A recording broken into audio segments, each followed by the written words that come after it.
télévision Futur Média ñu ngi leen di nuyu mbokk yi ànd ak yéen ci seen émission Faram Facce ñu koy amal àllarba bu jot ci waxtu bi ñu ànd ci ak yéen ñu am ci mbégte bu yaatu ci àllarba bu jot ci waxtu bi ñu dikk ak yéen di leen gërëm bu baax ci ànd bi ngeen di ànd ak programme mu télévision Futur Média. Faram Facce nag dama leen di fàttali rek ni li ko tax a jóg bokk na ci di waxtaane actualité ak tolluwaay réew mi ci wàllu politique am ku ko wax nag di nga wax wàllu koomam wax leneen loolu nag mooy li nga xam ni moom moo sabab émission bi di am en direct àllarba bu jot ci waxtu bi fii ci télévision Futur Média. Tey ñu di ci dalal ay gan ci gan yooyu bokk na ci Birame Faye moom mooy directeur général bu agence bi nga xam ni moom la ñuy wax moom la ñu dénk ASP yi ñu koy gërëm ci wuy si bi bokk itam ci parti bi di APR ñu ngi lay nuyu directeur général. maa ngi lay fay Pape di nuyu sama xarit Bart. di nuyu sénégalais yi ñuy déglu yëpp di ñaan yàlla aussi waxtaan wi amal njëriñ askan wi di la gërëm ci opportunité bi ñu may. jërëjëf Birame ñu ànd ci ak maire bu Sacré-Cœur Mermoz di Barthélémy Diaz maa ngi lay nuyu Barthélémy. maa ngi lay fay Papa Ngagne di nuyu suma xarit Birame Faye am mbégte di jokkoo ak moom parce que am na fu ñu jaar man ak moom di nuyu tamit sénégalais yi ñuy seetaan ci télévision TFM ak tamit ci réseaux sociaux yi kon ñu tàmbali waxtaan bi ak Birame li actualité coow li tey moom mooy coow pétrole ak gaz ci biir réew mi li ñu jàpp nag ni moo ko sabab mooy dafa bëri loo xam ne ay jalgati la ci biir maanaam loo xam ni corruption ger lalu na ci ñu ci tudd ay milliards yu dul jeex ni ñu ci tuddee milliards yi noonu lañ ci tuddee ki nga xam ne mooy rakku président de la république di Aliou Sall ci actualité boobu nga xam ni ci la ñu egg ba li mujj a xew mooy mu tekki ndombol tànkam ci CDC gi nga xam ni dénkoon nañ ko. Birame ban enseignement nga ci mën a tirer ci loolu. bon di la sant la gërëm encore une fois di rafetlu laaj bu am solo bi di wax ne peut-être laaj bi di nga ko laaje boo xaw a doy waar parce que boo nee da ci am peut-être ay tuuma rek ñoo ci amagum ba jamono ji ñuy wax li jiitu mooy wax ji yàgg na fi mun nañ ne ñun bi ñu yegg si fekk na Abdoulaye daanaka joxe na bloc bi indi coow li mun nañ ne président da ko parafe rek ci gàttal li am solo nag li bees ci wax ji mooy benn enquête boo xam ne BBC maanaam dañ ko def. mais bi mu koy joxe aussi bu ko neexoon mën na ko bañ a joxe peut-être président. waaw mais xam nga état continuité la ñëw na toog fekk ki mu fi remplacé joxe woon ko ba pare. mu parafe ko def numéro bi et puis jàll. d'accord li am solo nag mooy li ci bees ci wax ji. mooy li ci BBC def enquête bi vidéo bi ñëpp seetu nañ ko. jàngat bu ndaw bi ma ciy def bi ci ñëpp di def ñi nga xam ils sont tous animés de bonne foi objectivité neutralité ak impartialité rek moo leen tax a jóg moom mooy enquête bi soxla ngay nekk journaliste pour gis que dafa weng dafa jeng dafa demee boor ndax enquête boo xam ne wenn wàll wi rek lañ jox weneen wàll wi dégluwuñu ko day xaw a doy waar leneen li mooy BBC dafa wax maanaam jël ay tuuma teg ko ci kaw Aliou ma gis ñenn ñu bari gëm ko te pourtant suñu mbokk taskatu xabaar yi ci biir réew mi yàgg nañuy wax yàgg di def ay tuuma peut-être gëmuñ leen mais ñu gëm li jóge tugal bu mel ni dafa am benn complexe bu ma ci jàngat bu ndaw boo xam ne animé na ñenn ñi ci kuje gi. mais li ñu doon wax mooy li BBC wax aussi. waaw mais li taskatu xibaar yi nekk fii bu fekkente ni ñi ma dégg lañ li ñu doon wax mooy li BBC wax. li BBC wax li ma ci jaaxal laa wax. waaw mooy enquête bi dafa jegg ndax enquête da ngay déglu toutes les parties prenantes à la chose à l'affaire. maanaam ñi seq mbir mi ñëpp nga war a déglu. doog a wax nag sa kéemtalaay kattan li nga yaakaar moo war a nekk dëgg. d'accord waaye jàngat bu njëkki mooy enquête bi dafa demee boor. leneen li ci topp mooy li ma la wax sànq. waaw moom mooy coow li yàgg na coow li bari na. li jiitu Aliou tekki na ndomb tànkam. muy benn acte boo xam ne acte bu responsable la acte bu njàmbarte lal. te waxoon na du ko def. waxoon na dina ko def. waxoon na du ko def. waxoon na dina ko def def na ko. waxoon na du ko def Birame li ma la waxoon na ne du ko def na ko. voilà c'est ça voilà def na ko. pour gën a yombalal maanaam faciliter la manifestation de la vérité. yombalal dëgg bi ñëpp teg ci seen dëgg. ñu koy jaajëfal ci acte parce que Sénégal à part contexte Joola ñi nga xam ñoo yoroon les commandes bi naufrage la Joola di am. amuñ culture d'émission tuuma yi luñ bari nag ba Sénégal doone Sénégal ba tey. homme politique. d'accord ñu tuumal la nga tekkil say doomu tànk. d'accord jafe na. d'accord donc à part Joola ak guleet ci Aliou. d'accord muy acte boo xam ne posé na ko. ñu war a xaar nag. ba ca cappaandaw la. yoon def liggéeyam ndax liggéey bi aussi. kilifa yi teg nañ ko ci yoon gannaaw ba président. à travers le ministre de la justice. ak procureur ubbi nañ enquête dënk ko dikk. d'accord merci beaucoup donc képp ku am maanaam xam-xam ci mbir mi rek. d'accord ni ko procureur waxee. jàkka-jàkko merci jërëjëf Birame fi mu daanelee xëy na di nga ci am loo ci wax ci kàddu yooyu nga xam ne procureur wax na ko di sàkku nit ñi ñëw indi seen i seede waaye ndax tekkiteel ndombol tànku Aliou Sall Barthélémy ndax ndam la ci seen xeex pour yéen. ma lay gërëm Papa Ngagne di la jéggalu tamit parce que tey lu ma fi indi c'est surtout mën a waxtaan ak askan wi. d'accord parce que Birame Faye maa ngi koy jaajëfee parce que xam naa kóllëre moo tax mu ñëw toog si fii. wante li tubaab di waxee défendre l'indéfendable c'est impossible. parce que tey je pense que wax na ci waxu enquête bu demee boor. wante wax ji mooy tey ñoom ci seen parti ak ci seen coalition amul kenn ku ci bëgg a wax parce que ku wax feeñ te am na ku jotoon wax. feeñ na ba ñu tekki ndombal tànkam. bon donc je pense que ñu ngi koy féliciter parce que lii mooy engagement lii mooy militantisme wante Birame xam na que lu ñuy kaas nii ak lu ñuy wax nii du waxu élection du waxu fichier électoral du waxu carte électeur waxu ëllëgu Sénégal la te lu toll ni 6 000 milliards lu mel ni BBC mënul yëkkati ay kàddu def ci enquête wax na ni que am na 6 milliards bu askanu Sénégal di ñàkk fii ak 40 ans te loolu amul fu mu teg pas ñàkk di dem ci poosu ñeneen pas ñàkk quoi 6 000 yi am na ci poosu ñu muy dem bu ñu sukkandikoo ci li BBC wax daanaka moomeelu Sénégal mooy dem ci poosu ñeneen voilà ok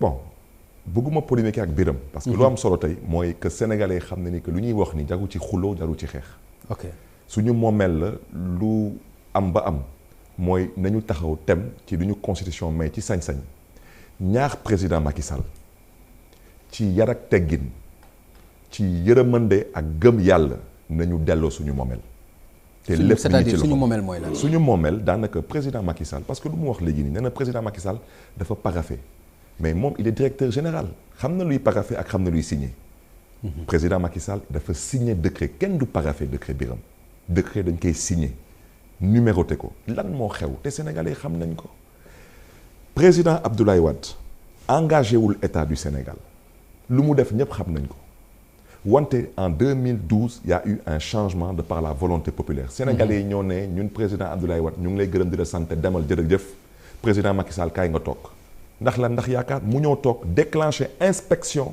générale d'État mu enquête mais tout de même inspection générale d'État mais ñooñu ce sont des énarques des hauts fonctionnaires liggéey lu ñuy liggéey te képp ku xam administration xam nga inspection générale d'État pour mu jóg président de la République kese képp rek donc moo ko mën a yëkkati te su paree enquête am moom kese képp rek donc mooy jot ci rapport bi xam ngeen ci dara tout de même kon rapport boobu am na lu mu waxoon bu ci njëkk mooy président bul signé parce que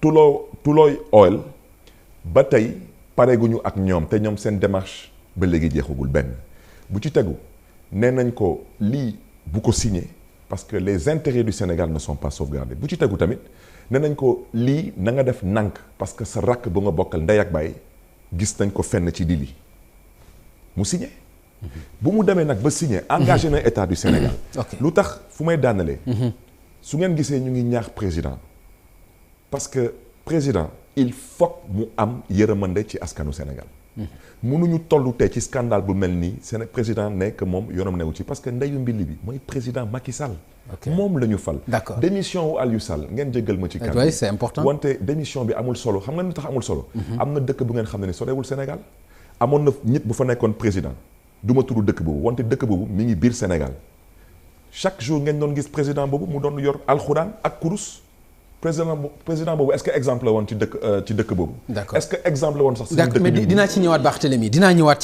ci loolu mais Birame Barthélémy dafa am lu mu wax aussi lu ñu war a mën a taxaw parce que dafa wax ci rapport IGE bi mais dafa wax aussi ci décret yow da nga ma wax paraphé te xam nga ni décret kenn du ko paraphé moom moo koy signé ndax da nga ko waxoon pour lëndëmal xel yi wala da nga ko waxoon wala da nga xamutoon li ngay wax moo tax nga wax ko. mooy li ngay poser question yi. boo nee day dem ci poche nit ñi.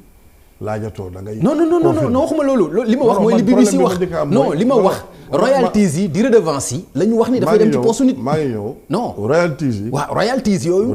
loolu la ñu wax soo may rek ma développé. waaw mais bul wax ni man maa ko wax aussi. non man ni nga posé question bi laa. ok bi may laaj bi ngay laaj Bart yëpp da nga confirmer da nga affirmer. laajte non pas du tout Biram ni ngay posé question bi sax problème la. ok sa royalties yi.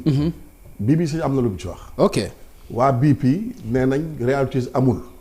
loolu yéen ñëpp dégg ngeen ko donc ñaari version la ko ci fekk na gëm li ko neex. d'accord leneen li mooy Aliou jusqu'à la preuve du contraire ay tuuma ñoo tegu ci kawam amagul benn firnde magistrat yi leen di àtte dàqul leen jàng gën a leen juddu gënu leen bëgg réew mi. président li mu waroon def na ko à travers le ministre de la justice ci kaw procureur ñu déclenché enquête dënk ko dikk ñooy ay républicains suñu police. d'accord donc nañu bàyyi ba ca cappaandaw la. léegi ñu bàyyi ba ci cappaandaw ga mais sama laaj aussi. leneen li mooy xam nga li am solo moom mooy président acte yi nga xam ne posé na. ak rapport bi. rapport bi dinaa ci wax. ok rapport bi li ma ciy wax du bari ñeent la. ak décret bi. maa ngi ñëw rapport bi li ma ciy wax mooy. d'abord président moo ñëw ne waa IGE saytul leen ma lii xoolal leen ma ko lijjante leen ma lii nu mu demee. avant ñuy pare président jël na dogal.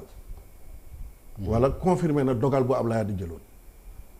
non Biram tamit Ablaye Wade jëlul dogal. Bart amuloon jotu jël dogal bàyyi ma waaw d'accord maa ngi lay jégalu nga daggu ma la sama waa ji daggu ma la bu ma dagg. maa ngi lay jégalu voilà li am solo mooy enquête bi président waxee IGE nañ ko xoolal maanaam mbir moomu noonu avant IGE di pare président jël na dogal confirmer li Ablaye di defoon donc pour man.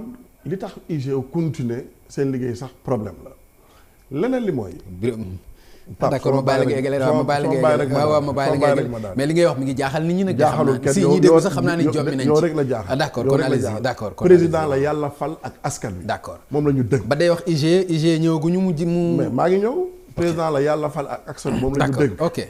maanaam muy corps de contrôle ak lu mun a doon dañ koy dimbale c'est des outils d'aide à la prise de décision dañ koy dimbale maanaam pour mun a jël ay dogal mais moom la ñu fal moom mooy dogal gannaaw yàlla moom la fi yàlla teg ak sénégalais yi IGE bi ñu def liggéey avant ñuy pare fekk na président confirmé li nga xam président Abdoulaye defoon na ko maintenant li leneen li mooy rapport IGE boobu gisuma ko li génn ci internet laa ci gis li ma ci jàngat mooy tudduñ ci Aliou Sall fenn jàngat bi ci gën a rëy mooy yoon dafa doon topp Karim Wade dogal bi gën a rëy recommandation bi gën a rëy ci rapport IGE bi loolu la leneen li mooy rapport yu IGE même bu génnoon ñu jox ko président mais loolu léewu ko ci ay dogalam. ay recommandation yi da koy maa ngi ñëw may ma daaneel recommandation yi parce que loolu tax mu def loolu leen ay recommandation la du kaamil ay nit kese lañ. dañuy xelal nit ñi. ok du bible du kaamil. président la ñu fal moom mooy dogal gannaaw yàlla. ok donc IGE bu ñu defee enquête jox président aussi. loolu ay recommandation la du ay instruction yu ñu jox président donc bu ko defee bu bàyyi ci xel bu ko deexee du ci bàyyi xel loolu moom la engagé parce que moom lañ fal moom mooy rendre compte leneen li mooy rapport IGE naka la bu nee génnee ci presse bi donc jéggi nañ li nga xam ne seen liggéey la. mais loolu kay ñi yor état lañ koy laaj. loolu yéen lañ koy laaj. d'accord naka la mën a génne ci presse bi. loolu moo jaaxal loolu kay yaa ci yéen ci war a tontu Biram ñëpp yéen ñi ñu dénk yéen ñi ñu dénk état dénk leen ko kay dénkee liggéey gisagul liggéey bi gis liggéey bi ci presse bi ni sénégalais yi 7 ans après may ma ñëw rek Pape boo mu bàyyi rek ma daane li ma wax lu leer la lu ma xam la ok baal ma waaw man mosuma wax lu ma leerul d'accord ok mosuma défendre leen défendable mosuma soutenir leen soutenable d'accord ça devient compliqué non jamais non bàyyi ko mu eggalee Barthélémy allez-y foofu ngay daane s'il te plaît cohérent waaw d'accord allez-y je sais ce que je dis allez-y waaw d'accord donc loolu ñu dénk la liggéey ki la dénk liggéey bi delloo woo ko liggéey bi génn ci presse bi ñëpp gisandoo ko loolu doy waar la donc yow bi ñu dénk liggéey bi am na doxalin boo xam ne waroo woon doxalin noonu leneen li mooy xam nga li am solo ci yëf yi mooy bonne foi ak volonté bu président am c'est-à-dire que bu ñu yegsee tey président jël ay dogal def concertation nationale sur le gaz et le pétrole amul benn dëkk Afrique bu mu am amul fenn fu am gaz wala pétrole ay concertation nationale am fa ñëpp daje waxtaan loolu amul fenn fu dul Sénégal loolu passé mu constitutionnaliser ko ci référendum bu 2016 constitutionnaliser ko d'accord ne lii alalu askan wi la askan wi am na may ma daaneel am nañ droit de regard kuñ dégg aussi war nga rendre compte créer institut national du pétrole et du gaz créer COS-Petrogaz ubbi ko ci kujje gi ubbi ko ci société civile bi ba dem ITE 2013 bindu fa 2016 bi ñu xayma évaluation ñu ne Sénégal moo jiitu ci Afrique ci wàllu transparence nekk ci àddina bi ñoo nekk 4e au niveau mondial ci wàllu transparence. d'accord donc je pense que ak yeneen. d'accord actes yu bari yoo xam ne. d'accord merci beaucoup causé nañ ko donc loolu day wone. waaw volonté. d'accord ak loi bi jël pour le partage des revenus. pour les générations actuelles et merci futures. d'accord Birame léegi donc loolu day wone volonté bu président am pour yëf yi Birame leer s'il vous yi fi plaît jaar yoon. Birame baal ma Barthélémy ku ko dégg ne dafay mel nii nga baal ma mais da ngeen a xaw a di demee ak mauvaise foi yéen ñi nga xam ni yéen a koy xeex parce que loo xam ni la bu ñu nee 6 000 milliards yow xam nga ni dugul ci poosuma Samba wala poosuma Demba dañu wax d'ici 40 ans donc lan moo fi jar lii nga xam ni wax nga ko nañu delloo suñu yëf ak xeex bi ngeen di xeex lan moo fi jar lu concret Barthélémy lu ñu mën a teg loxo. ëllëgu Sénégal. waa ci naka pour mu leer ëllëgu Sénégal ci naka. mooy daanaka Birame xam na moom bu baax a baax que ku mu doon tudd léegi nii mooy président Abdoulaye Wade engagé wul état du Sénégal te Birame xam na ko parce que pour nga engager état du Sénégal en tant que président de la République il faut que nga signer décret te président Abdoulaye Wade musul signer décret. du ngeen fi génn benn décret et je prends à témoin l'opinion waxoon ngeen fi amoon na benn décret qui datait du mois de janvier 2012 précisément le 17 janvier 2012 moom la Aliou Sall waxoon ba tey Aliou Sall mënul génn décret boobu parce qu'il n'existe pas. rapport IG bi nga wax non ma ñëw du ma wax rapport IG ma ñëw bi rek nga wax foo ko gisee mën nga ko génne. dama ne xam nga Birame les Sénégalais nous écoutent. wax naa la ko sànq nee naa du mbiru élection du mbiru parparloo li ëllëgu Sénégal la du yëfu caaxaan Macky Sall ba tey buggul wax ci wax. président Macky Sall excusez-moi président Macky Sall ba tey buggul wax ci lu mel ni Birame korité Sénégal yi noonu baalante ak président Macky Sall génn de la grande mosquée de Dakar amul lenn lu mu ñuy wax di wax ay waxu ràmbaaj ak ay waxu nafiq te ñun waxu ëllëgu Sénégal rek la ñuy wax donc man conseil bu may jox président Macky Sall mooy nag xam ne ni que plateforme aar la ñu bokk te ñun ñu ñëw fekk si leen ci xeex bi dañu caaxaanuñu xuloo taxu leen jóg xeex taxu leen jóg ëllëgu Sénégal dañu bëgg Macky Sall yàbbi ci parce que nag affaire bi àjjuma la bu nekk pour l'instant. mais suñu demee ba ci biir mais Bart li ma la laaj aussi mooy concrètement ñi lay déglu aussi nga wax leen lan fan la jalgati gi nekk fan la yàq alalu Sénégal bi nekk fan la akimu alalu Sénégal bi nekk aussi ci lu leer lu ñu mën a dégg mais Pape waaw entre nous comment un président de la République mën a commanditer lu mel ni enquête à l'inspection générale d'État xaarul enquête bi jeex mu ne moom dans le cadre de la continuité de l'État day signé non je suis désolé te nee naa am na benn ma ñëw rek am na benn déni d'initié parce que président Macky Sall tout de même il a un passé nee naa président Macky Sall 98 déjà moo nekkoon chef du service de la banque des données de Petrosen donc lépp lu doon génn Petrosen wala lu doon dugg Petrosen xamoon na ci dara demoon ba nekkoon directeur général de Petrosen donc président Macky Sall moom xam na lii di pétrole ak lii di gaz dem ba nekk ministre de l'énergie jógee foofu yor renseignements généraux ci ministère de l'intérieur jógee foofu yàlla dogal mu nekkoon premier ministre donc président Macky Sall bu muy signé xam na bu baax lu mu signé il a engagé l'État du Sénégal au détriment des intérêts des populations moo tax ma waxoon ko sànq ma ne ko ci yar ak teggin ñu ngi koy ñaan na am yërëmande parce que nag président Macky Sall mënul signé lu mel nii. mais la mooy conséquences yi. au détriment du Sénégal conséquences yi naka la président Macky Sall mën a def lu mel nii. te mu xam ne ni que mbay bi demeewul noonu. jàng bi lu yàlla xam doy na ñu bëgg a faju lu yàlla xam doy na Sénégal la ngi ci ndóol bu jéggi dayoo président Macky Sall nee nañ la que lii yaa ko def yow yaa waxoon gisoo rapport bon maintenant wan nañ rapport bi. nga ne man lii bu ma koy signé yëgum woon lii ak lii waaw maintenant ñoo la ko yëgal est-ce que waaw wala déet est-ce que am nga pouvoir de renégocier le contrat et de re-signer un autre contrat la réponse mooy waaw lu tax tey buggoo ñu wax ci lan nga fas yéene def ci lu ngeen xam ne ni mooy moomeelu Sénégal ak ëllëgu Sénégal nuñ ko taylee lan nga ci fas yéene def nag ñu wax lu leer mu mën a dugg suñu nopp te ñu bañ nekk fii di ñu jéem a nelawal ak ay Aliou Sall dafa démissionné ak dafa waat ci alxuraan parce que nag lii coow bi bu mu njëkk am lan lañ fi dégg lu toll ni garde des Sceaux ministre de la justice jóg ni c'est une affaire privée dem ba ci biir mu xam ne ni qu'effectivement le ridicule ne tue certes pas mais il dérange à un certain niveau de responsabilité mu ne damay enquête Birame mon frère procureur de la République Birame mënul enquête parce que ndeyu mbili bi mooy le président Macky Sall te procureur de la République il sait très bien que mënul entendre le président Macky Sall Aly Ngouille Ndiaye il a un privilège de juridiction procureur de la République mënu ko entendre amul benn enquêteur dik bu ko mën a entendre dossier bi si le président de la République est sérieux c'est la haute cour de justice moo na ko saisir ci dossier boobu ñun président Macky Sall waxuñu du jeexal mandat am waxuñu ne fi président Macky Sall jógee dañu wax suñu ëllëg est-ce que président Macky Sall mën na am yërmande te yàlla tax. D'accord. wax ñu lan la fas yéene def. ak lu Voilà. ngeen xam ne ni mooy moomeelu askanu Sénégal bu ñu jël ci askanu Sénégal. D'accord. ci lu ngeen xam ne ni président Macky Sall signature am kese képp rek ak donc moo tax ñu ñàkk 6 000 milliards yooyu. voilà Birame d'abord il faut qu'on soit sérieux pas te ñu jox Sénégal lan nga bëgg a wax sérieux lan non mooy ñu jox Sénégalais yi cër xam nga 6 000 milliards dans le vent basé sur une enquête boo xam ne benn chaîne bu nekk Angleterre boo ko def enquête ba jeng wegg jaarul yoon parce que dégluwul kenn ki dañ xëy tuumal ko teg ay tuuma ci kawam je pense que il faut que ñu respecter nit ñi. El Hadj Kassé am na lu mu ci dëggal Day dëgg, aussi ba ci pare loolu kooku- El Hadj Amidou Kassé El am na Hadj lu mu ci Amidou Kassé dëggal ci dama reportage gëm- bi amul Sincère. benn plainte amul waaw benn non, plainte. non, am doucement. am na lu benn mu ci plainte. dëggal xam nga da ko wax ñu wàcce ko. da ko wax ñu wàcce ko. donc président àndul ci li mu wax peut-être. li ma gëm mooy dafa juum pour man erreur de communication la def bu dal ku nekk.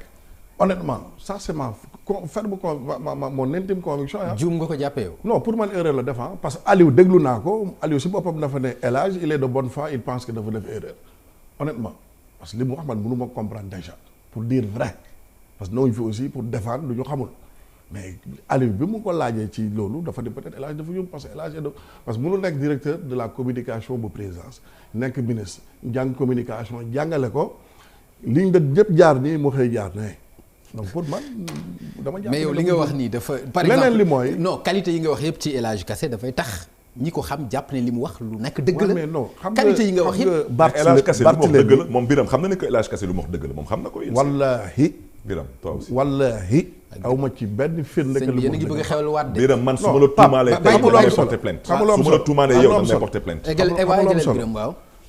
Bart man mosuma wax lu ma leerul te duma mos wax lu ma leerul ci politique xam nga ma bu baax moom yaa ngi dégg voilà Bart bu ñu yoon tey ne ma lii yaa ko def te ma xam la bu baax xam li ngay def ma xam le munoo def lu mel noonu mais li ma la xamee laa jàpp jusqu'à la preuve du contraire donc loolu laa jàpp leneen li Aliou Bart chaque jour ñu tuumal la man ak keneen noonu ñun ñuy politique mais pas ci alalu askan bi pas ci alalu askan bi. non ci lépp non pas ci alalu non askan bi. non ci alalu ci askan bi mbiru la ñuy wax politique bi ci grave. alalu askan bi la ñuy wax ci itam. lépp ci lépp Birame ci Non, alalu ci askan bi la ñuy ci wax yàq aussi. ay tableau jaamu rey nit ak yeneen ak yeneen. j'ai toujours raison. d'accord waaw bon te ba am na tey ay mun leen ma procès condamné non, te xam ba nga- tey mun leen ma maa condamné. ngi ñëw xam nga am na Non, déet, nañ dem rek. ay procès yooyu gagné. su la gagné soo gagné da ngay kontaan. soo gagné nga ne justice. man bu je ne jaarul perds yoon. jamais.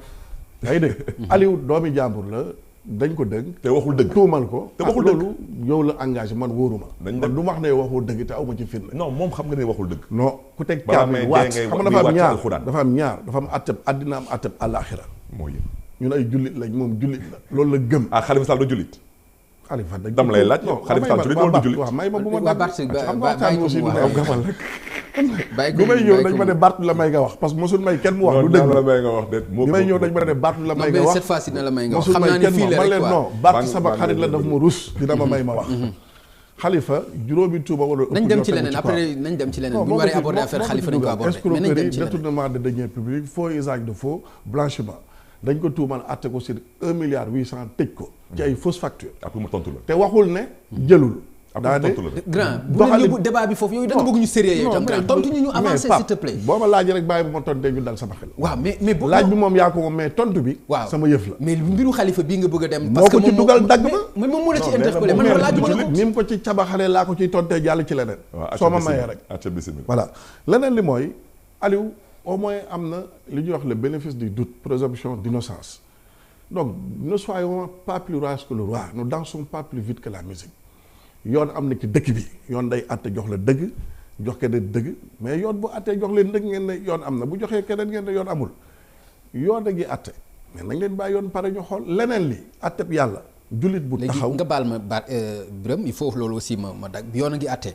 nga ni nañu xaar mais xam nga ni yoon mënut a àtte ba déglu président de la république mënul àtte ba déglu Aly Ngouille Ndiaye non maa ngi ñëw te ñooñu ñëpp dañu wax ni Xam seen nga- loxo dafa tax ci te loolu yoon itam du ma sa àtte yoon du ma sa àtte. dañu nekk ci état de droit waaw c'est la soumission à la loi du simple individu à la puissance publique dégg nga baax li ma wax voilà dañu am ay institution nekk ci état de droit justice moo fi nekk c'est une séparation nette des pouvoirs kenn mënul àttal boppam looloo fi nekk loolu lañ fi def lan nga bëgg a expliquer ci loolu moom mooy yoon moo fi mun a àtte keneen mënu fi àtte ku dul yoon waaw. donc mënuñ dem feneen ñu àtte ñu fu dul yoon problème am na ki jiite réew bi instruire ministre de la jeunesse mu instruire procureur pour dëgg feeñ Aliou amuloon benn obligation de démissionner ba Sénégal ba tey kenn mosu fi démissionné ci homme politique yi da nga leen di tuumal au lieu de ñuy mettre à l'aise la justice ñuy ngoy di bañ ba mu des contexte naufrage de Joola démissionné la teg ci. mais rapport de force bi nag. bon rapport de force fu mu am ñu gagné à 58%. non rapport de force. rapport de force amu fi. vendredi non li daf ñu jaaxal.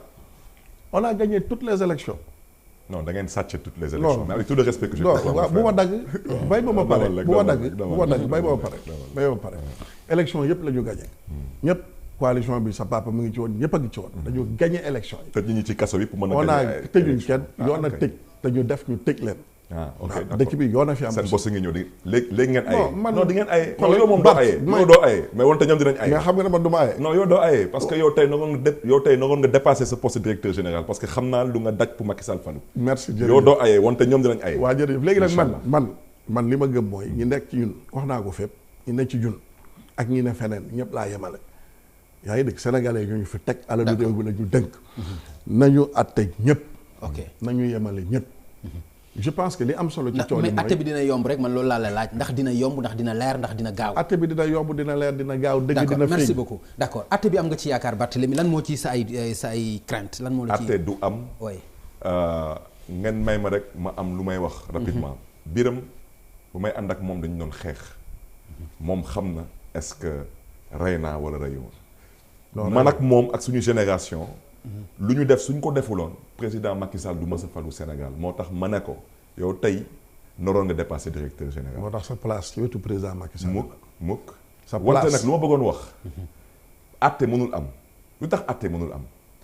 ministre de la justice su génnee ba dem ba ne lii c'est une affaire privée balaa ministre de la justice di wax lu mel ni bésu korité président génn baarul kenn ak ko commencé di saaga askanam. saagawul kenn. rambaaj. Bart yaa ngi nag rambaaj. mais kon xanaa chaque jour nga saaga. ah xam nga yow li président mais man du ma président. waaw mais non. waaw mais président norul taxaw jàkkaarloog askanam di wax ay waxu rambaaj ak ay naafeq. mais chaque jour ñu taxaw wax ko. ci bés bu mel ni korité wante lu am solo. xam nga ne nga Aliou Sall dafa wax version am. Biram. teg kaamil waat ci jullit.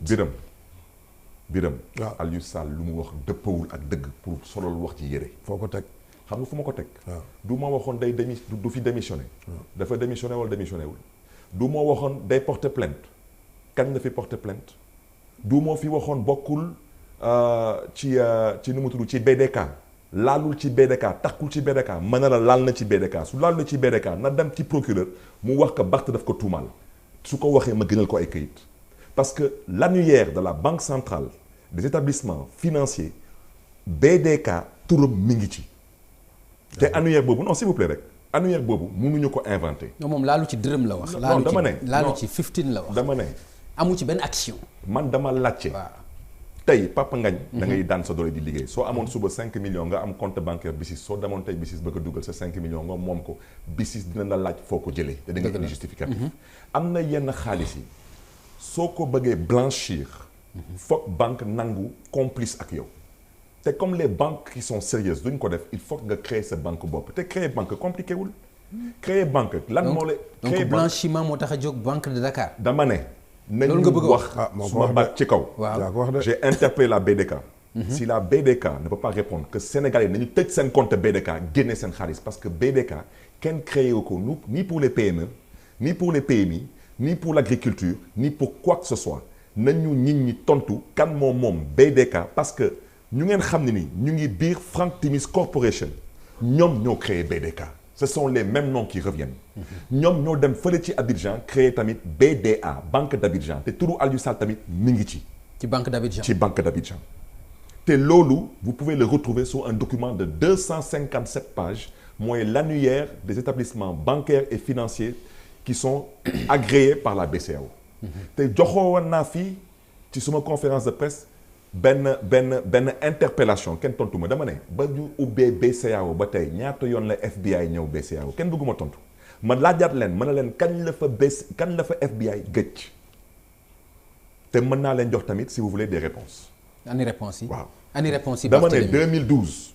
ba Ablaye Wade ñàkkee nguur gi ñu topp Karim Wade FBI ñëw na am lu mu doon seet. wax bii bu muy jóg matul sax ñaari weer FBI tegaat na fi tànkam. parce que la transaction est faite en dollars pas en dollars canadiens en dollars américains. C'est la Federal Reserve des États-Unis, la banque centrale des États-Unis qui surveille tous les flux du dollar américain.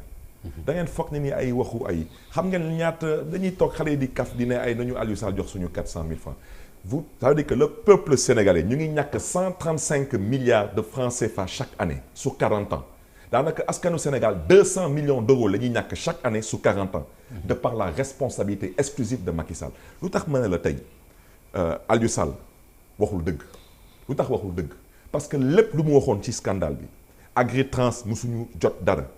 El Hadj Kassé tout de même c'est un responsable démissionné wul il a été démis de ses fonctions lu tax moom kenn du ko démettre de ses fonctions lu tax kenn du ko démettre de ses fonctions ensuite ñu ñëw nañu waaw Aliou Sall dafa démissionné ñun dama ne wolof Njaay nee na golo ñaawul golo bàyyi gi lay ñuróol mën a leen déet golo déet ñuróol bàyyi gi ci cas bi golo magam lay ñuróol parce que mag ji tamit te nga jégal ma ci kàddu yi parce que institution la moo fi waxoon 7 ans yi du ma ko def 5 ans lay def wax waxet moo fi waxoon 500 000 emplois par an après mu ne pour le mandat wax waxet moo fi waxoon la patrie avant le parti wax waxet ça veut dire que mënu leen tey ilif askan bu mel ni askanu Sénégal ngeen dëkk di wax ay wax yu dëppawul ak dëgg mais Birame est-ce que dina yomb ngeen bëgg nag ñu leen di gëm parce que soi-disant da ngeen waat ci alxuraan est-ce que dina yomb nag vraiment bu ñu déggee li Barthélémy wax ci ay wax waxet yu bari mais man ñaar rek laa ciy wax mu ñu mën ko jàpp mooy dafa waxoon du démissionner wax ko ci conférence de presse ñëpp di ko dégg mu génn ci moo waxoon dafay porter plainte BBC ba ñëpp dégg ko mu génn ci parce que tuuma yu mel noonu itam. Pape waaw. BBC su ne day porter plainte BBC réew mi mu dëkk. enquête judiciaire am fi mais dina bàyyi ba enquête boobu yegg ci cappaandaw bu doog a def plainte xam nga logique ak cohérence dafa am ci loo gis. non loolu mooy logique ak cohérence loolu mooy logique bien sûr. mais nga mën a porter plainte 10 000 plaintes. non non lan mooy problème bi loolu. non logique mooy. tey réew mi mu dëkk. juddoo fi màgge fi yoon am fi ñoom moom xam na ne mais c'est personnel moom Aliou Sall la BBC waxuma enquête bi concerné ñëpp déglu ma BBC li mu def du dara Pape enquête journalistique dafa am ay mais nga ni da nga leen di porter plainte non c'est-à-dire que xam nga Aliou bul fàtte ni journaliste la xam na li muy wax Pape mënuma xëy yàgg Bart ngeen jote ma déglu la bañ a déglu Bart xëy tuumal la quoi honnêtement que mu jógee BBC CNN nag c'est pas des paroles bibliques c'est pas des paroles évangéliques c'est pas des paroles coraniques ay tuuma la yu ay tubaab yëkkati teg ko mais non ñenn ñi am ay complexe gëm ko c'est tout. accusation confirmée. boo ma bàyyi rek ma daaneel. leneen li accusation kese la Bart yàgg nañ la accusé nga weddi yaa ngi dégg li nga am ci procès kenn xamul lu mu yem te yëpp nga weddi. yaa ngi dégg ay accusation la rek. alors askan wi bokku ci. non jusqu'à la preuve du contraire dañ ko tuumal il a le bénéfice du doute il a la présomption d'innocence nañu bàyyi yoon bu def liggéeyam. magistrat yi atte am maîtrise université def 2 ans CFJ gënuñ leen bëgg réew mi dàquñ leen jàng ëppuñ leen xam-xam. procureur bi. non déggoo lu ma la xanaa. may laajte rek est-ce que procureur bi. non dégg man li ma wax sax. ci moom la ñuy yaakaar wala Bart may ma ma daaneel leneen li mooy am nga ay tuuma yoo yëkkati teg Aliou mu ngi jàkkaarloo mu ngi lay dégg moom la engagé na ci jël ay responsabilités am. tuumaalu ko. non yow yaa ko tuumal de ci banque de Dakar wax lu la neex. ak banque d'Abidjan. waaw maa ngi ñëw rek may ma ma daaneel li nga wax sénégalais yaa ngi lay dégg Aliou yaa ngi lay dégg yaa ngi dégg. Aliou ngi lay dégg comprendre voilà donc moom mooy jël ay responsabilités ci yi nga yëkkati teg ko ci kawam leneen li mooy li ñuy wax nii xam nga dañuy wax dëgg ça bëgg nguur warta tax nit wala ku jël di sos wala di ngoy ci ay sos du ko utiliser pour jot ci nguur pare pour taal réew. ah egg nañ foofu. fa lañ toll nañ fu ko raw sax. dañu jommalul nag. dañu jommalul jaaxaluñu itam.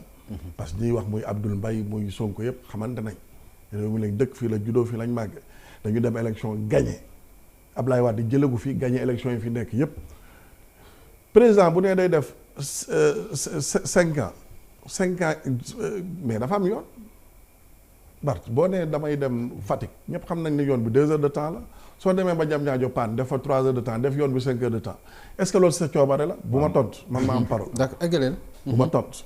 donc 5 ans yi am na yéene bi mais dëkk bi aussi dafa am ay yoon. moom nit ñi dafa am ay charte yu nekk ci réew mi yoo xam ne dañ fa dem ñu ne ko mënul nekk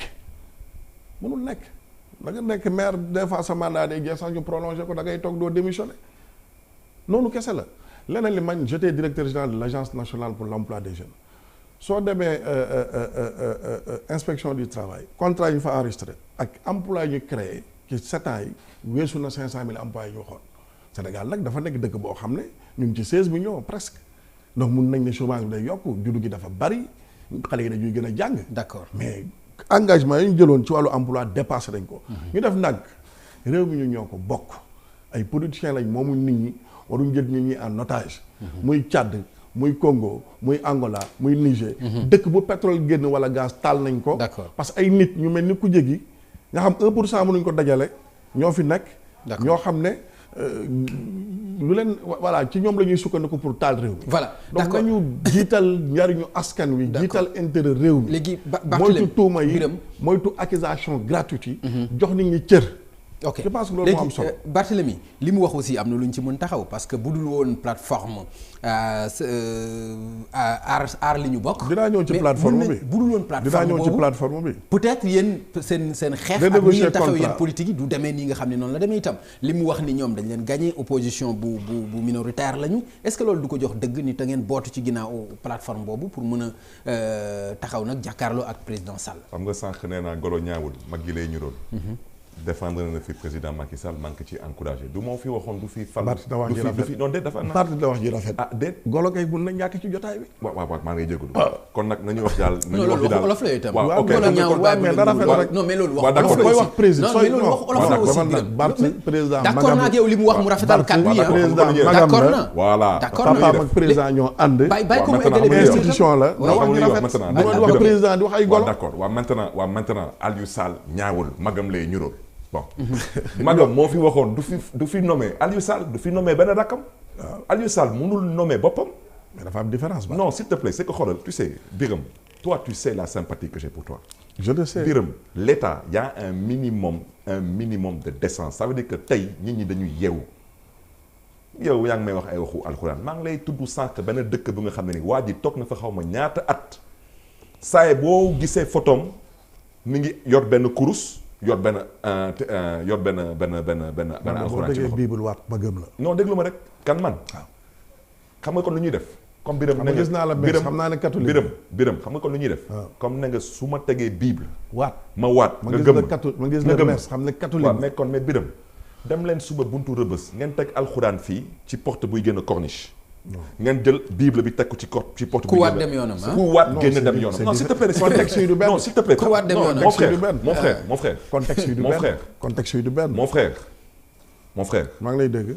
dama ne mon cher Birame waaw lu àdduna soppeeku tu resteras Birame Faye xool ma nii maa ngi lay xool bu xool note yi xool ma ci bët. Birame waaw da nga yor say note du. Birame këyit bi laa yor sagalu këyit bi ay feuilles yu bëri nga non lii mooy annuaire bi turu Aliou Sall la ngi nii. chemise nga gàddu bu zone. non chemise bi moom fukki këyit yu weex. de chemise bi mi ngi. man ñaari këyit yu ndaw laa yor. ah waaw mais Birame xam nga Birame lu mu bëgg a wax mooy lan. waaw Birame xam nga Khalifa Sall xam nga lu ñu ko tuumal. waxuñu ko da nga jël alalu askan wi waxuñu ko alal bu nga jël demul ci askan wi déjà man déjà dama am problème ci li nga jege woon Tanor ak li nga jege waat Khalifa. non s'il te plaît. dama ne man loolu rek daf ma jaaxal. dama ne nga ne ba ma lay xam. dama ne waaw Tanor nga woon. ne woo dafa woon nen ak Khalifa. dama ne.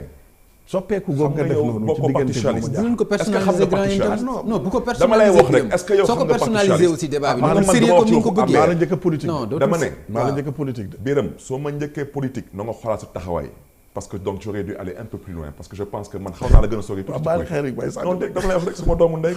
lan laa waroon rek. dama lay wax rek dégg soo ma njëkkee politique. mais directeur général laa kay man de bépp buy poste bu nga xam ne ni askan bi moo lay fal man soxluma signature man signature xajuma ci signature wante fépp fu ma nar a toog te askan di ma fal toog naa fa askan. non député yi parti yi la parti. non de dafal naan askan bi. yéen bu ngeen di ma fal yéen ñaa ma investi bu ma nekk député ma nekkoon. waru leen woon nekk sax député ñoo gañe woon Dakar. loolu cër gu ñu leen may la rek. dama ne Birame. en tout cas yéen a ngi yàq débat bi de vraiment. man yàquma débat bi non si non yéen a ngi koy bëgg a yàq. tu es libre de défendre ton camp.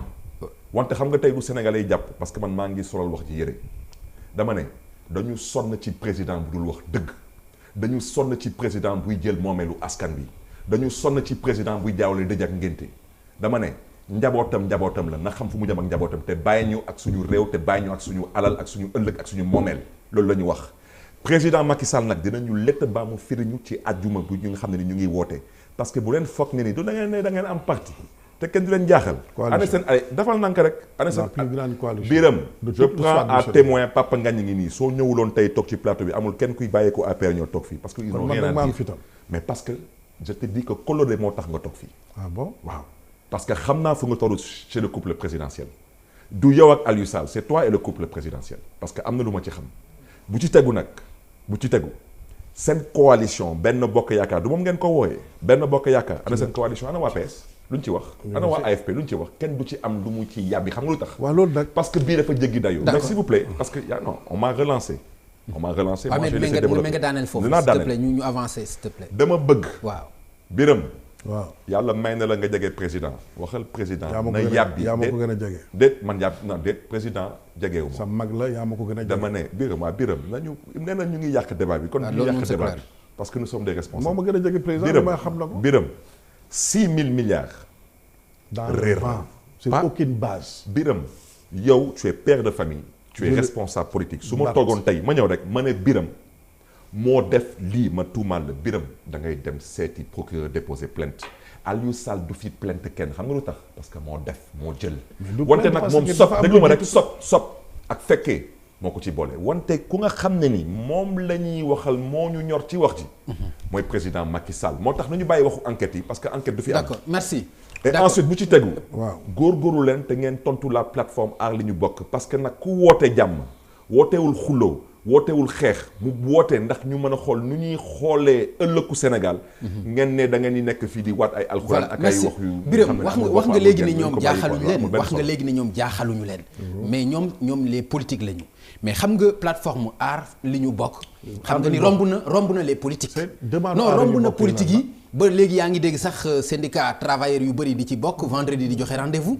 est-ce que loolu itam mënu leen a tiital aar lu ñu bokk seen i demande lan la renégocier les contrats pétroliers xam nga loolu lu muy indi instabilité juridique fuite des investisseurs mais loolu ku koy bu boobaa presque Sénégal ñoo ko yëg mais aussi seen waxuma ne mënul nekk de mais seen gouvernement moo ci gën a pâtir jàngat bu njëkk su loolu amoon waaw dara xewul fi lu bees lu xewul ci le monde du pétrole et du gaz mais Birame wax naa la ni du leen yéen ak politique kat yi ngeen di faal ragaloo leen de instabilité léegi nekkatul yéen ak politique yi instabilité ñun voilà li ñu bokk du ñu voilà non àll ñu bëgg dafa amul déjà en kay kan moo fa nekk respecte les gens de mais kan moo fa nekk mais les jeunes comme toi et moi waaw d'accord mais des citoyens comme toi et moi non déet Abdoul Mbaye non Abdoul Mbaye dama ne ce sont des citoyens y'en a marre tu les connais liggéey nga ak ñoom ànd nga ak ñoom Guy Marius Sagna ak ñoom Abdourahmane Sow tu les connais non ce sont des citoyens mais ce sont des amis non déglu ma et tu sais qu'ils sont sérieux xam nga li am solo waaw tu les connais waaw aar lan luy seen problème lan la ñuy la dañu bëgg président Macky Sall renégocier contrat mais loolu nee naa la renégociation des contrats waaw instabilité juridique ak fuite des investisseurs lay indi ay hommes d'affaires loolu mooy sa gis-gis sama gis-gis loolu la sama gis-gis loolu la leneen li président bu nee du fal mais même bu indi njëriñu askan wi jàppaloo ni lu ñu war a def fii njëriñoo askan wi amu fi mun na nekk sa xalaat nag yow ok non dama la laaj dama la même bu fekkee day indi njëriñu askan wi jàppaloo ni renégocier ko am na ci solo waxuma la ne munul nekk de waaw jàngat bi ma ci def laa wax man président mun na am beneen jàngat bu jéggi bi ma am man mais ku négocier ba signé contrat nga tuumal ko indi woo benn firnde amul lenn lu fi bees Sénégal ñu nekk ITIE nekk premier pays africain en termes de transparence 4e pays dans le monde en termes de transparence ñu évalué ñu en 2016 def progrès satisfaisant. loolu yaa ko wax. mais non looloo am. kayit yooyu nga yor kayit yooyu laa yor. non non de si ITIE waxul Bart may ma ñëw. non dama la ne non Bart IGE def seen enquête tour ko ci presse bi loolu lu président war a régler la may ma ñëw quoi Bart dama ne. mais yow tamit yaa ngi accusé IGE ah. accusé wu ma kenn ay nit lañ. ñu def seen rapport tour ko ci presse dama ne mais président moo ne gisul rapport. rapport IGE président lañ ko war a jox. waaw tey rek OFNAC tamit lu ci président wax ci OFNAC bi lu ci Seynabou Ndiaye Diakhaté mais dinañ ci ñëw eggale rek Birame. waaw Bart bul ko yàq bàyyi ko mu eggale rek s'il vous plaît. OFNAC waaw. ah nee na naa la bàyyi nga wax. non bàyyi ko mu eggalee. non bàyyi ko OFNAC la. OFNAC nee na jébbal nañ dossier COUD jox ko procureur taxaw fii nee na non mais Bart nag c'est vraiment pourquoi je te dis que non. Bart déglul ma wax kilifa day dama wax la ne dama la ne fii kenn waxu fii lu dul dëgg. ñàkk dëgg bi c'est dans ton imaginaire. Birame dans ton imagination si dama ne COUD li waa ji wax déggoo ko. lu waa ji wax mais enquête baa ngi continuer. OFNAC pare jébbal ko. mais Seynabou Ndiaye Diakhaté itam ni bu ko kenn delloo rapport bu ko kenn delloo enquête pare na ci dama la ne waaw li procureur wax dégg nga ko noonu Birame enquête bi jeexagul mais li Seynabou Ndiaye Diakhaté wax aussi dégg nga ko quand même mu ngi continuer Birame suba gars yi dinañ la vaar xam nga may vaar non dinañ la vaar suba Birame du ma vaar Bart man maa taxaw fii di wax yow sama àddina may ma dama ne sama àddina politique ak sama dund privé kenn mënu ma vaar yow déggoo Serabou Ndiaye Diakhaté ne man Yàlla def naa moo ma suma tiim. rapport Billahi. jëbal naa ko ku ma ko nooroon jëbal amul pour delloo ma ko nga liggéey liggéeyam man waa ji def ni fi conférence de presse honnêtement dama la wax benn affaire wallahi sur le Saint Coran dégluwuma Seynabou dégguma ko liiruma ko fenn. ok d'accord C'est loolu vous sañ qui- nga ko. non c'est vous qui me l'apprenez. D'accord, Moi c'est je bon. travaille de 8h à 22h. ok yaa ngi dégg j'ai 10 000 agents à gérer. mais ñoom tamit ñu ngi leen di ñaax tamit ci Dama lay yàlla wax tegi rek. na gars yi ñëw àjjuma foofu tamit non parce ñëpp a ngi que dem ASP xam nga sonn nañu bu fekkoon ne xam naa nag di nga si jàpp quoi wante dinaa ci sonn nañu jàpp quoi dinaa ci jàpp. waaw ci pétrole bi ak ci gaz bi tamit dina amul problème ngeen jàpp si ASP ASP boobu loo ci am bëgg boo augmentation bëggee sax mu dóoral la ñaar agent sa kër pour nga am sécurité. ok amul problème mais li am solo mooy xam nga président tey bu ne du fal Aliou Bart xam nga politique ni mu méttee quoi da nga wax Aliou dem Guédiawaye waa Guédiawaye fal El Hadj Kassé wax na li tax mu fal ko aussi. lu tax mu fal ko. doo mur dafa dem ba sës ba ñàkk pexe xëy na mu fal ko. man de El Hadj Kassé aussi loolu la wax wala loolu tam déggoo ko. bon xam nga man déglu ma wax la. non Birame dama lay laaj loolu tam xanaa déggoo ko. non il travaille d'accord déglu travail de ma dama huit heures ne à ok d'accord dama ne Pape man li ma dégg laa wax El Hadj li mu wax xam nga Pape Bart su ma xamee ci moom nii def exceptionnellement balaa may gëm loolu dinaa toppatoo lu tax ba pare gis nga El Hadj bu ma déggee li mu wax dama dem ba ci Aliou ñu toog ma ne ko kii li mu wax loo ci xalaat mu ne ma wallaahi biir biroom dama yaakaar ne dafa juum. daf la nax moo ko jël waaw mun na wallaay moo ko jël non non non non moo ko jël non non waxul non non non man nee naa Aliou yaa jël xaalis bi soo d'accord wala nga wax procureur Bart la tuumaal yaa ko jël waaw d'accord dina ko wallaay moo ko dina jël ko lijjanteeg mais nag dina ko yàbbi nag xam nga li mu wax c'est clair waaw li mu wax c'est clair 10 millions de dollars 150 millions non 10 milliards non 10 milliards mais 150 millions CFA BP ne royalties amul donc ay versions yu bari la ku nekk day gëm lu ko neex en plus diilu ay milliards xanaa Aliou doful ba ciy jël 150 millions xanaa amul sens ba pare période bi ñuy wax loolu moom moo fi nekkal société bi mbënd bi mu amee en 2013 inondation yi mu ngi joxe chèque 300 millions xanaa kooku bu soxla woon somme boobu du ko jaarale noonu te dina laaj lu ëpp loolu bon sens ak logique ak cohérence dafa am ci loo gis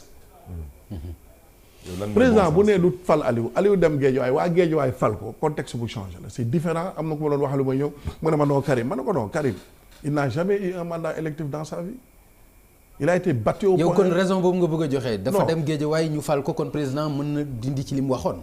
waxuma day dindi ci li mu waxoon de. ah mais loolu Pape aussi xam nga wax joxe sa kàddu ak sàmm ko dafa am solo. waaw yaa ngi dégg yaa ngi dégg mais mun nga sàmm sa kàddu ba fa nga mën a yem. ah sàmm si kàddu dafa am fu mu mën a yem. ah mais Pape mun nga ma dégg dara tey léegi waaw sa salaire ñëwul mënatuma ci jot la nga waxoon dégg na contexte bi changé na. déedéet est-ce que ci sama salaire la dépendre. bañ a léegi nag bañ a respecter sa kàddu ak ñàkk a sàmm sa kàddu dafa wute. Bart tey bon tey par exemple président bu ne du fal Aliou dem Guédiawaye département bu tam di Guédiawaye waa Guédiawaye fal ko contexte boo xam ne xam ngeen ne gouvernement bi au-delà de la compétence ñi amoon représentativité lañ ci dugal daanaka. mais mënuñ jéggi ñëm ba ko ci li ma yaakaar. d'accord Birame léegi Barthélémy man li ma bëgg a laaj mooy itam xeex bi da ngeen ci ànd ak ñoo xam ni seen loxo dafa taq ci mbiru pétrole bi ku ci mel ni Abdoul Mbaye ci contre signature bu mu def. looloo gën a grave loolu ak Sonko loolu Ousmane Sonko itam. Sonko mi ànd ñu koy tudd ci Atepa Tullow Oil te Atepa moo fi indi Frank Timis. mais est-ce que loolu itam du leen taqal ci xeex bu ngeen di xeex te ñi nga xam ni itam moom ngeen bokk di ko xeexal mais ñoom aussi seetuñu ci li ngeen di wax moom ngi lañ bokk. mais man ñu nga tudd ni ñoom taxuñu jóg et à leur décharge Abdoul Mbaye signé wul décret bi daf ko contre-signé mais moom nee na de bonne foi il pense avoir été abusé moom balaa ay. BBC lu tax ngeen nangul ñu abusé ko. te bu ma nee kee daa juum doo ko nangu rek Birame. non pourquoi nga bëgg a nangul Abdoul Mbaye. Abdoul Mbaye xam nga nag c'est pas la première fois mu naan dañ ko abusé. xëy na fi ne am na ku dee xëyaat ne daa juum. c'est la deuxième fois ku wax ñaari wax yoo xam teguwul ci dëgg nga bëgg ko gëm bañ a gëm li ma lay wax. Birame boo nee Abdoul Mbaye dañ ko abusé. Birame il a été de bonne foi nga gëm ko. Birame Abdoul Mbaye xëyu fi tàgge ay dëj. Birame xëyaat ne dañ ko juum dafa juum. dañ ko nax. Birame mais pourquoi bu a gëm Abdoul Mbaye. Birame bañ a gëm li ma la wax. Birame oui mon frère. man ak yow ànd nañu ci mbedd bi di xeex. ay yoon yu bari sax. waaw yow xam nga est-ce que la ñu bokk est-ce que mbiru politique la wala mbiru citoyen. li bokk maa yow sama frère nga. mais toi tu sais très bien que ça c'est citoyen. tey amul benn parti politique. waaw. en commençant par ñun ñii amuñu capacité mobiliser autant de Sénégalais ci mbedd bi amuñu capacité boobu suñ ko amoon mais xanaa def ngeen ko bu balaa élection def ngeen ko bu yàgg. mais bu amee ay ma ñu ñëw ngeen rek s'il te manipulé plaît ci biir yëf yi. non xoolal. ay innocent yu ngeen góor manipulé non leen. tamit Biram. dëgg bi léegi mu feeñ am bu ngeen demee ñaari am nga vendredi expérience topp de ces mouvements citoyens.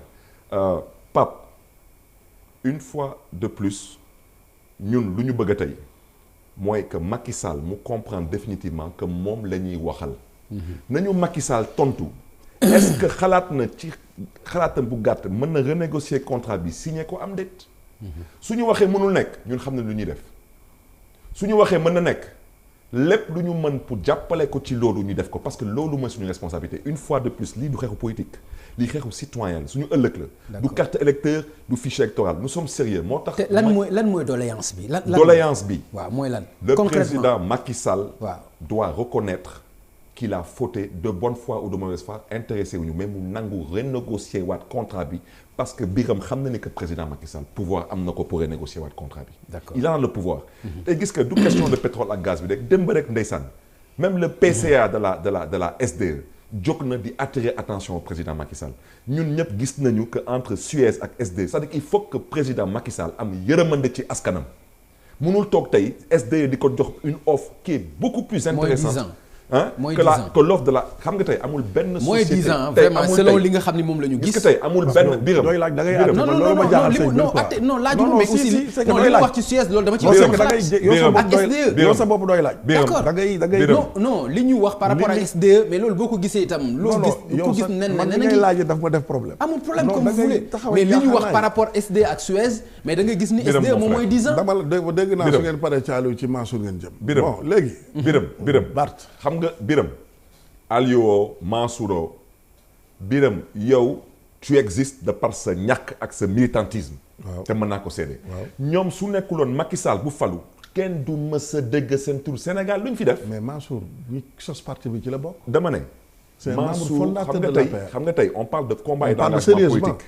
Mansour est membre fondateur de l'APR. Ça ne lui donne pas le droit. Tu es d'accord avec moi? Ça ne lui donne pas tey le droit. Il a gagné chez lui. Man j'ai connu Mansour Faye avec Aliou Sall président de la République.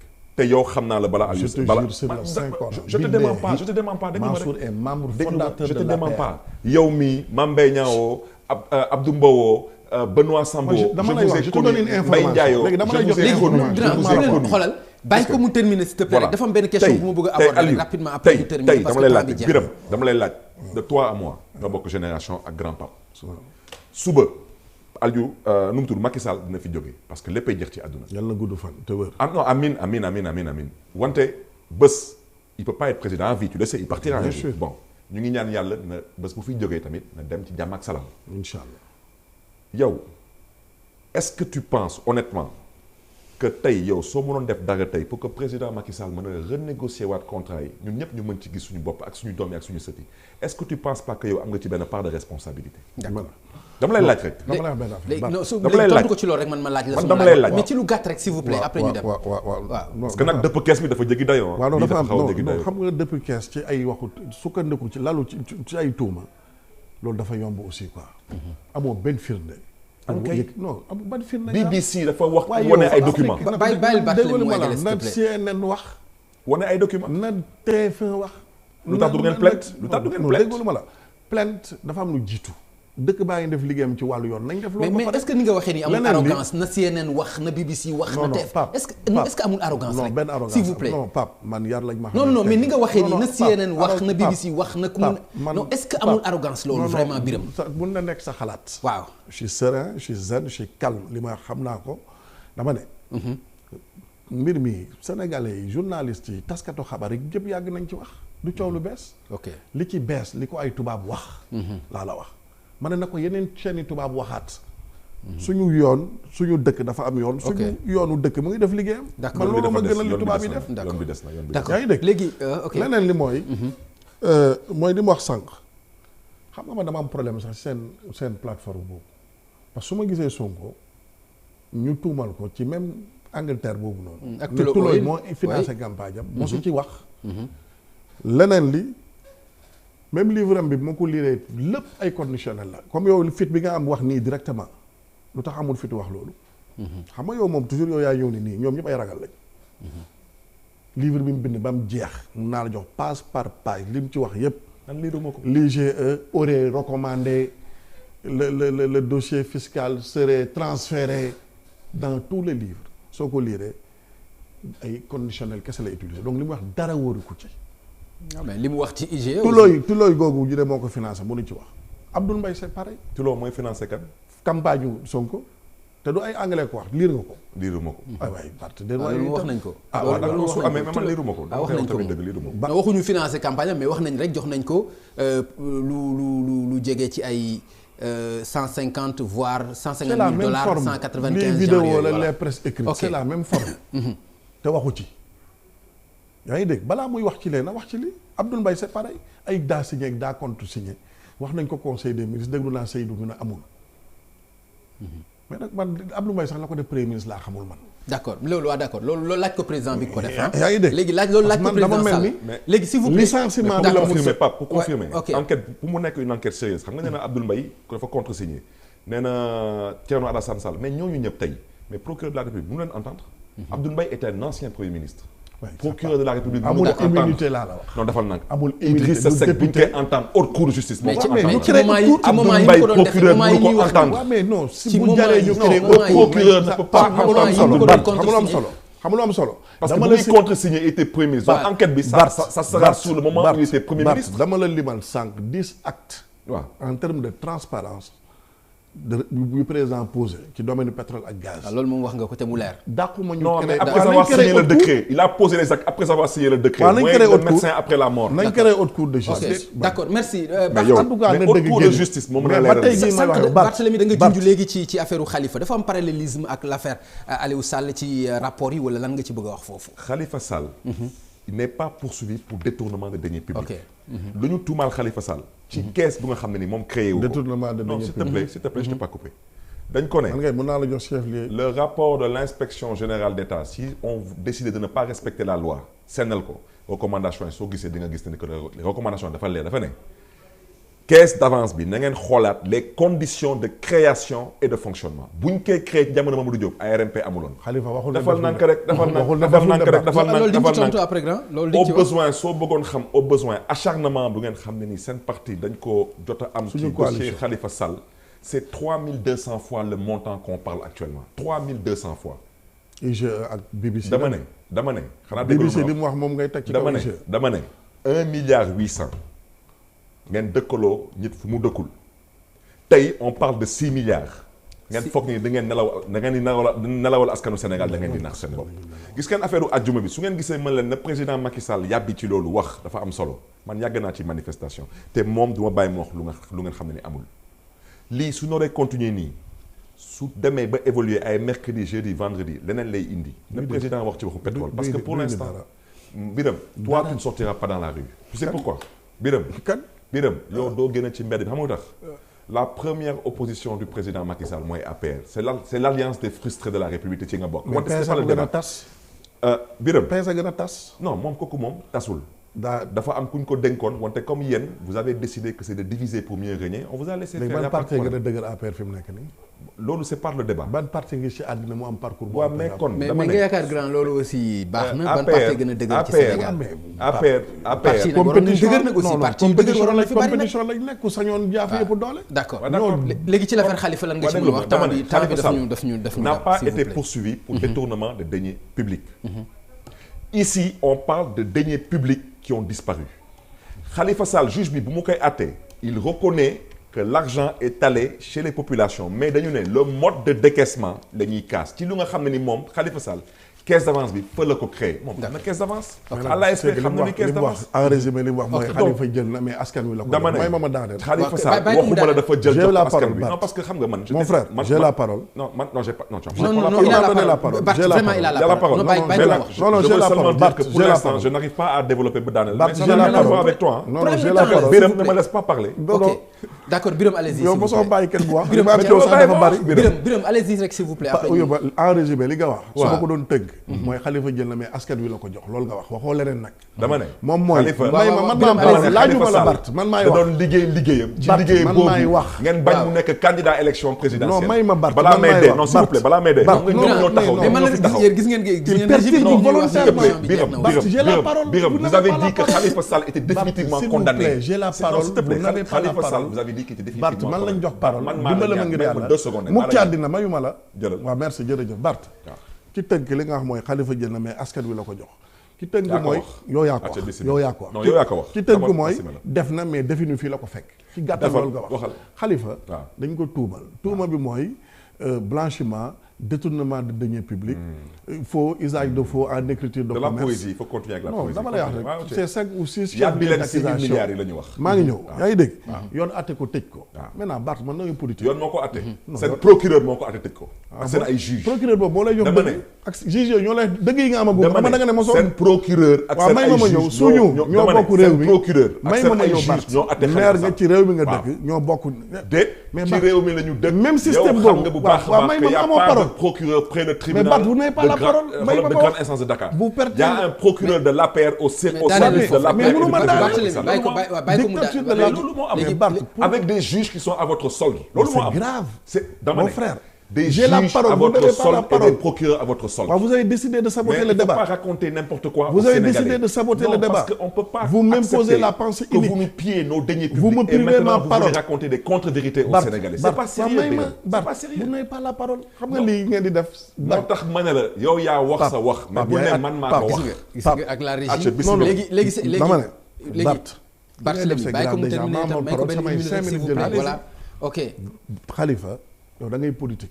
pour man kuy politique la war a nekk modèle d'intégrité de probité d'éthique de valeur et de c'est surtout pas Macky Sall. yaa ngi dégg c'est surtout pas Macky Sall. il a dañ ko accusé atte ko tëj ko maintenant li gën a garaaw nag mooy li ngeen di def yéen mooy lii la dictature de la pensée unique mooy lii mooy yéen ay wax kenn du wax imposé loolu ci mbedd mi jaaxaluñu tiitaluñu. merci beaucoup jërëjëf Birame Faye jërëjëf Barthélémy Diaz kon mbokk yi mu nekkoon seen émission Faram Facce ñu leen di gërëm xam nga nag ak kaan bi bëggoon naa rek ñu am ci kenn ku ci ne benn baat mais malheureusement temps bi duñu ko permettre te dafa am yeneen plateau yoo xam ni dafay dem ci Coupe d'Afrique bi loolu moo tax mais sinon kon mënoon nañu amaat beneen 30 minutes ak la régie kon ñu leen di jox rendez-vous incha allah ci beneen émission Faram Facce bu ci yàlla andee jërë ngeen jëf.